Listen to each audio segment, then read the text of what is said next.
Reports indicate Ukraine's counteroffensive against Russia is running into problems.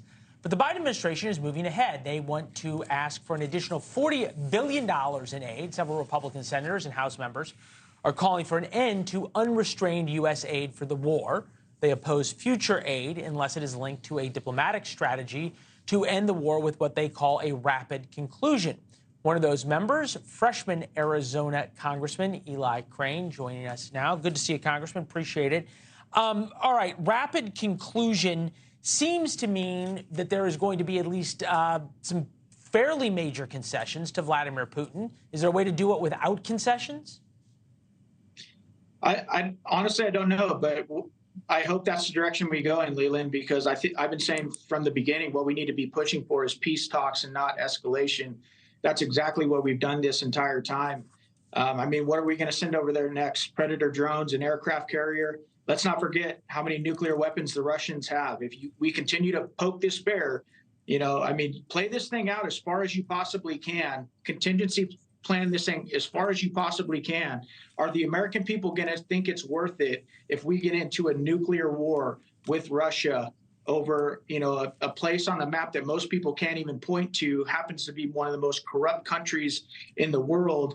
Meanwhile, we have other allies, that could be going to war very soon. And, I would like to see us be able to support those folks if we need to. And I think we need to stop what we're doing. I think we need to pull back. I think we need to push for peace talks. And I think that's what a lot of Americans want. Look, we've been saying on the 7 p.m. show for a while now that at some point, either the counteroffensive pushes the Russians all the way out of Ukraine, or by definition, most wars, think World War I, think Vietnam, think Korea, think Afghanistan, whatever it is, end in negotiations. Think Afghanistan with the Russians and Afghanistan with the United States. U.S. aid to Ukraine, $76.8 billion so far, although some could argue it's been a lot more than that, $229 per man, woman, and child in America. Should Congress authorize additional funding to support Ukraine? 45% of Americans, yes, 55% no. So the majority of Americans, at least in this poll, seem to support you.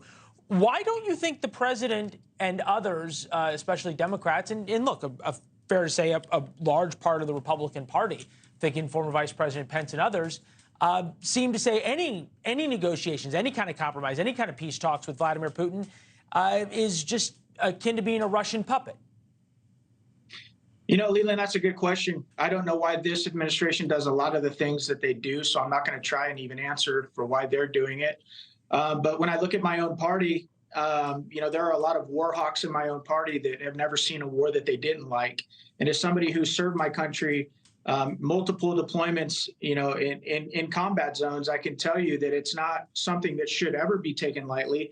And we should always push for peace, when possible. And quite frankly, let's go into the fact that we can't afford it, Leland. We cannot afford this.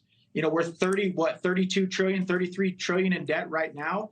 We're going to be 36 trillion at least in debt by January 2025. The American people know that. They know that there's one standard for them on their level of fiscal responsibility. They're not allowed to do that. Why is the U.S. government allowed to continually spend money it doesn't have? And they also know that, we're over here protecting the Ukrainians' border, but yet our own southern border is completely wide open. So, they're tired of it. They don't see a plan. They know how much money we've spent. They know that we should be pushing for peace talks. And that's, I think, what we need to be doing. All right, Congressman, thank you very much. We appreciate it. We'll see you back here in Washington after the recess. Thanks for watching. Go to newsnationnow.com to find NewsNation on your television provider. And don't forget to subscribe. Click the red button to get more of NewsNation's fact-driven, unbiased coverage.